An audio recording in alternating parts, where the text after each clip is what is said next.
am Krishnaveni. Welcome to today's session. Today our topic is data types in C. So what is a data type? Because the data type plays a vital role because it mainly uses for declaring the variables. So for example, in this data type, the basic data types are int, char, float. Here the basic data type are int, float and char. Because the data types provides the memory. So how can it provides? For example, the int provides 2 bytes of memory. And the float provides 4 bytes of memory. And the character provides 1 byte. So what is a byte? A byte is nothing but 1 byte is equal to 8 bits. 8 bits. For example, in any computer language, the system will understand only binary languages. That is ones and zeros. So when you are giving any data to the system, it will be converted into binary form. So how will it be converted? See one example. See, I am taking the integer data type and the variable is a. So here I am assigning the 10 value because the 10 is a decimal value. So it will be converted into binary format. So how it will be converted? So here 10 will be converted into binary value. 2 5s are 10 and 2 2s are 4 and 2 1s are 1. So here the 10 value is, we can write like this. So the binary value of 10 is 1010 base 2. 1010 base 2. So it will be converted into binary. So how will be allotted in this memory? So actually the system stores the data in main memory, that is RAM. That is RAM. Here in this the value can be storing like this. 1, 2, 3 and so on like this. So here the integer provides how much of bytes? 2 bytes. That means 8 plus 8. That means 16 bits it will be provided. So this can be write into 0, 0, 0, 0, 1, 0, 1, 0, 0, 0, 0. So the integer value can be stored like this. That's why we are using these data types. So mainly the main theme of this data type provide the memory. So it will be stored like this. Then coming to what is a data type. So in C programming, data types are mainly for declaring the variables. So this determines the type and size of data associated with the variables. A keyword that is used for creating variable for sorting, storing single and multiple values is called data types. A data type specifies the type of data that a variables can store, such as integer, float, character. Let's see what are the types. Let's see what are the types in data types. So here in these data types, there are 3 types of data types. One is a primitive data type, derived data type, user-defined data type. In this session, we are discussing only the primitive data types. In this primitive data types, it contains character data type, integer data type, float data type and byte data type. Let's see in primitive data type. So the primitive data type contains char, integer, float, byte. The character data types only can store the character variables, and the integer data type can store the only integer numbers. And these are the types of data types. And next one, see the float data types. In this float, it can be storing floating values, and last one is the byte data type. Let's see what is a character data type. So in this character data type, mainly used for storing the single character. It is mainly used for storing the single character, and the keyword is char, and it provides the 1 byte of memory, and the range is minus 128 to plus 127. And this is an example for character data type. Here this is the keyword. Char is the keyword. Here char is the keyword. And this is the variable name. Here I am assigning the A to this variable name. So that means it will store only one single character. When you are representing the single character, we should define within the single quotes. Then coming to what are the types in data types. Let's see. So it contains different types of data types: char, signed char, unsigned char. So here these are the size of this, and this is the range, and this is the format specifiers. Let's see how to calculate the range in character data type. Here in this there are two types of representation in the character data type. That is, one is the signed character, another one is the unsigned character. So when you are calculating the signed character, you should follow this formula. If you want to calculate the unsigned character, you should follow this formula. So we already discussed that 1 byte is equal to 8 bits. So in this single signed character, the range can be calculated by using this formula. So the character provides only one byte of memory, that is 8. So here considering n is equal to 8. So we can calculate like this. So 2 power 8 minus 1 2 plus 2 power 8 minus 1 minus 1. So here it can be writing as 2 power 7, and it can be writing as 2 power 7 minus 1. So when you are calculating this value, we will getting minus 128. If you are calculating this value, we will getting plus 127. So that's why we are representing the range. So that means when you are defining a variable, it will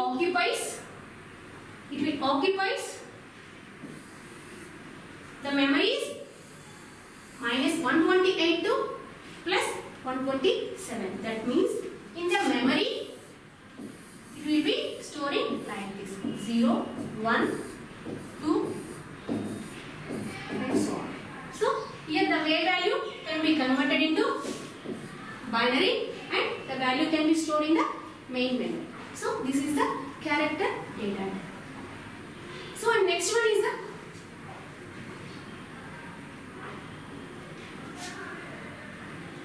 here in this is the signed character. That means it provides the -2 plus range, and this is the unsigned character. That means it will only provide positive range. That means 0 to 255. So it depends on the size. Next, see, there are some rules when you are defining a character data type. So here, in this character data type, how can we represent character data type? Whether you are using a single quotes or double quotes. So here some of the examples are character data types. So when you are defining like this,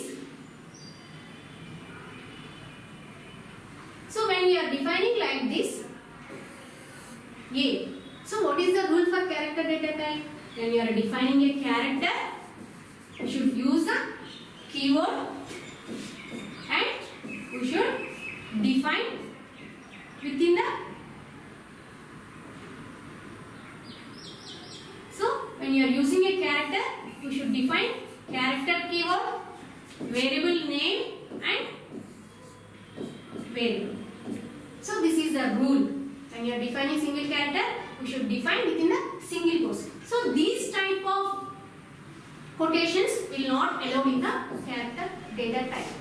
See, one more example is quotation within the A, B, C. So such a type of characters are also not support in the character data type, because we should present only one single character. Let's see one more example. Here we are defining one single quote. That means we are not defining any space, any variable here. So such a type of declaration is also not available in the, not support in the character data type. Let's see here one more example. So here in this, it provides some space. So here in this, it provides some space. So it will valid in this character data type. And one more example is, just we are defining a one single character without quotations. So these such type of characters are not allowed in this character data type. So these are the basic rules when you are defining a character variable in the character data type. Now let's see example. So here in this I am defining the header file. So here I am defining the header file.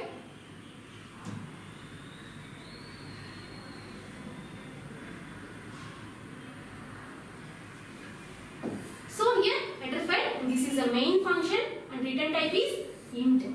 So here some of the examples are char ch, one single character, is it okay?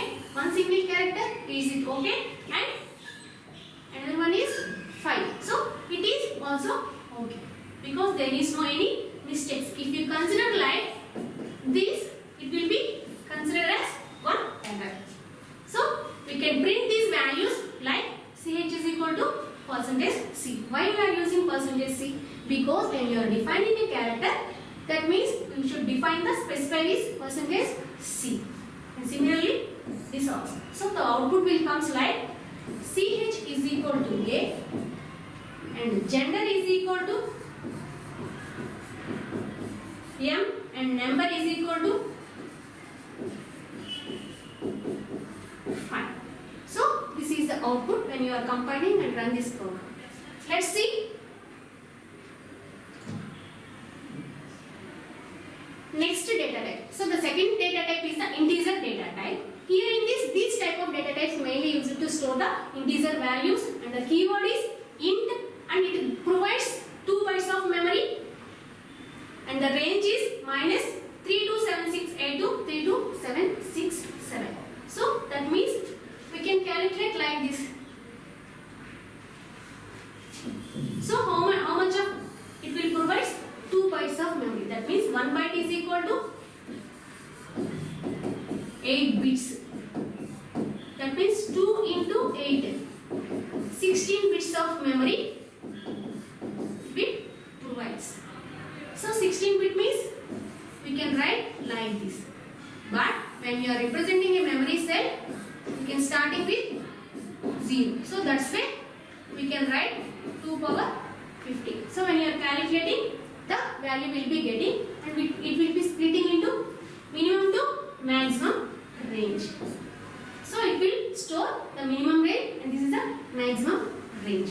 So here the syntax for integer data type. Here the syntax is data type and the name of the integer. So here I am considering the example int a. So here is integer data type, and a is a variable. What type of variable?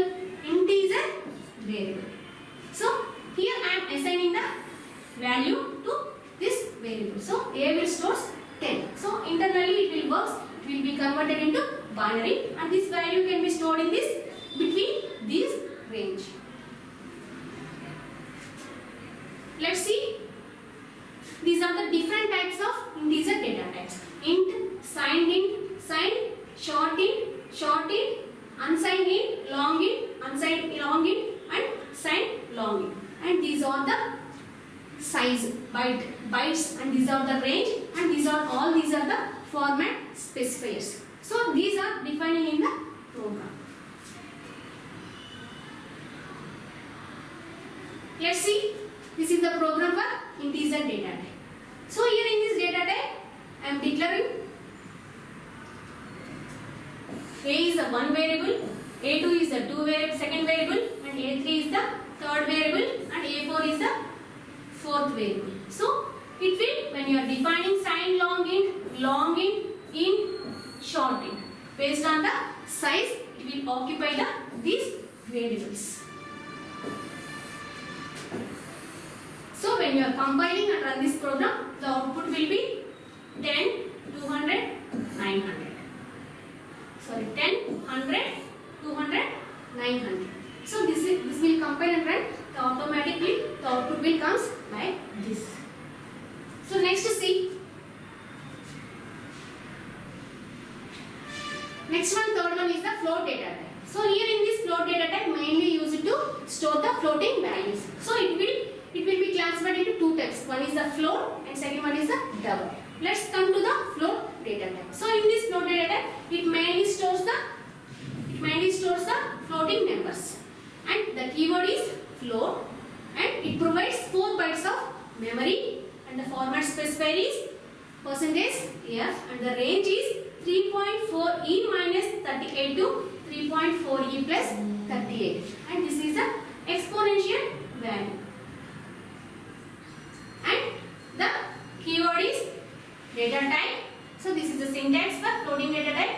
When we are defining floating data type, we should define the variable before the data type. So here the data type floating point variable name. So let's consider the example float f. So f is a floating variable and this is the data type. See here the example is f is equal to 1.5. That means the f will store the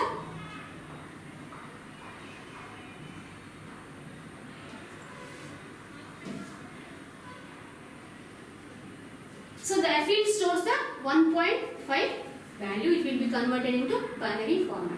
So the next come to the table. So here in this store the big floating point numbers. Keyword is double. Another one is a double. Another data type is a double. It is used to store the big floating point. See, and the keyword is double, and it provides the size is 8 bytes. So here in this format specifier is %LF. So this is the table for floating and double data type. So the float provides the 4 bytes of memory, and the range is this one, and the format specifier is %F. And the double, the keyword is double. It provides the 8 bytes of memory, and the range is 1.7e minus 3082 to 1.7e plus 308, and the format specifier is %LF. And last one is the long double. So when you are defining the big number, that time we will using this long double, and the size is it provides 10 bytes, and the range is like this, and the format specifier is %LF. So this is about the floating data type. Now see the example for floating data type. See, I am defining the float and the variable name is n1. I am assigning the value is 9.5. So it will provide 4 bytes of memory. So the value can be converted into binary and it will be stored into the main memory.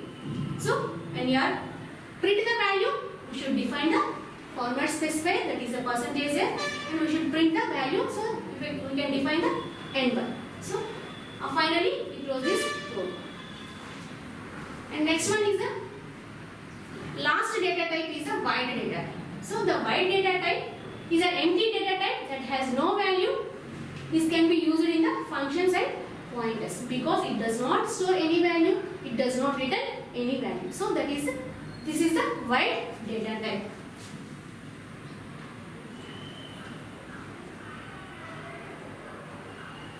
Let's see if you want to check the data type size. That means how much the storage will be allocated for these data types. If you want to check the size, if you use one function, that is the size of function. Okay. So in this we are defining size of function. So we can getting the storage size. So here I am defining the variables integer, character, float, double. So how can you know how much of memory it will be occupied? So if you want to know, so you have to use this size of function. So here in this, all the data storage value is numbers. That means integer. That's why we are using here %d. So when you are compiling and run this program, the output will be comes like. So integer data type provides 2 bytes of memory. Character data type provides 1 byte of memory, and the float provides 4 bytes of memory, and the double provides 8 bytes of memory. So when you compile this, the output will becomes like this. So this is about the data types. So the main theme of this data type provides a declaring the variables, at the same time provides a memory for storing the values. Thank you.